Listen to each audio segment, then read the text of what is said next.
Here we have the 2020 Elddis Majestic 285. As we move along, we will firstly come to the domestic fridge vents. As this is a fully winterized motorhome, it is supplied with winter covers. So if you are using the motorhome in extremely cold climate, these can be popped on like so, and then with a flat-headed screwdriver, just turn these two parts here to lock it into place, and do exactly the same with the top one. And then the fridge will only vent from the lower point just here, thus holding some heat in and making it run more efficiently. These need to be removed in the warmer months, or otherwise the fridge will just overheat and again not work correctly. Beside this, we then have the external shower hose point. So we need to remove the dust cap firstly by pushing on the blue collar and pushing it towards the van, and it will then pop out. And then you'll see in the bag just here we have the shower hose.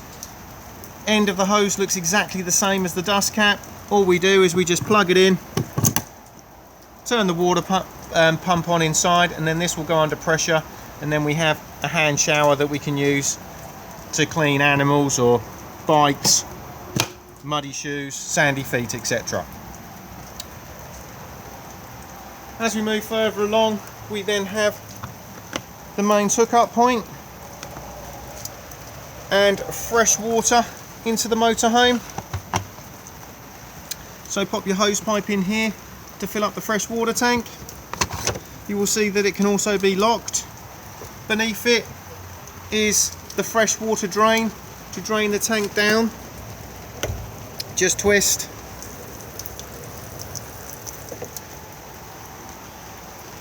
We then have the flue for the Aldi boiler.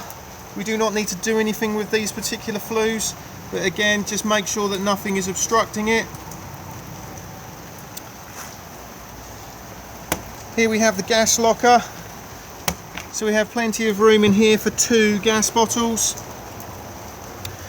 The regulator itself just sits here, and this regulator has a crash sensor in it. So once I've finished this handover video, I will remove my demo bottle with my basic hose and pop this crash hose on. So it looks exactly the same as a propane hose, apart from this little black button just here. So once we have screwed this into the gas bottle, tightened it with a gas spanner, we can then turn the gas on in the normal fashion on the top of the bottle just here. Once we've done this, we will then need to hold this black button in here for about 3 or 4 seconds to allow the gas into the van. Once we've done this, we do not need to turn the gas off for travel. If anything was to happen to this hose and it gets severed in any way, this valve here notices the sudden drop in gas pressure and will cut the gas off at this point here. If there is a problem inside the van, as stated just a moment ago, this also has a crash valve in it, and what will happen is this little yellow button here will pop out and again cut the gas off. Sometimes these can be accidentally triggered if you go over a bump quite violently, so if you're not getting gas into your van, come to the regulator, see if this has popped out, and if it has, it just needs to be pushed back in again. As we now come to the back of the van, we have the rear view camera just here and the Fiamma bike rack. To use this, just pull down, and then we then need to undo both of these, and we can then lift this section up and then tighten these back up again. These then pull out and will attach around the frames of the bikes. These parts here through the wheels and then tightened. Beneath it we then have the Thetford toilet cassette. So lift up and pull the cassette out. Before use, remove the cap and add your toilet chemical with a small amount of water. These also empty from this point as well. Just remember to hold the button in to release the vacuum inside. It's also advisable to keep the seals well lubricated. Thetford do their own seal lubricant, but any silicone based lubricant is fine. This is also a nice quick and easy way to clean the cassette. If you do need to gain access fully inside, you'll see at the moment it's in the locked position just here. This whole section can be twisted round to here and be removed. This is extremely handy, especially if any debris gets wrapped around the float mechanism inside and it needs to be cleaned. All of these now are on wheels with extendable handles. We then have the tow bar just here, and then as we come round the other side we have the external barbecue point. So you'll see at the moment that the actual barbecue adapter itself is still attached with a cable tie. Remove this, attach the hose of the barbecue to this point here with a Jubilee clip, and then this end here will just plug in at this point here. You will then be able to turn the gas on. To remove it, just push on the collar, push it up, and it will release itself. Beneath this we have the grey water drain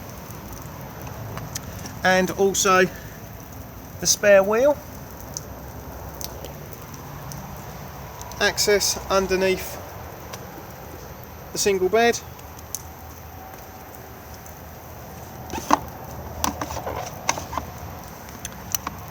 External main socket just here, and above it external TV and satellite points. We then have the Dometic rollout canopy just here, and the motorhome is alarmed. So on the fob itself, if I now lock it, we will get a single chirp letting us know that the van is alarmed and locked, and if I press the unlock button we will get a double chirp letting us know that it is disarmed. We can now also put this into pet friendly mode so we can disarm the internal sensors. All we need to do is just press the lock button twice. You'll get that high pitched chirp there just letting you know that you put it into pet friendly mode. As soon as you unlock it again, it will then go back in to standard mode.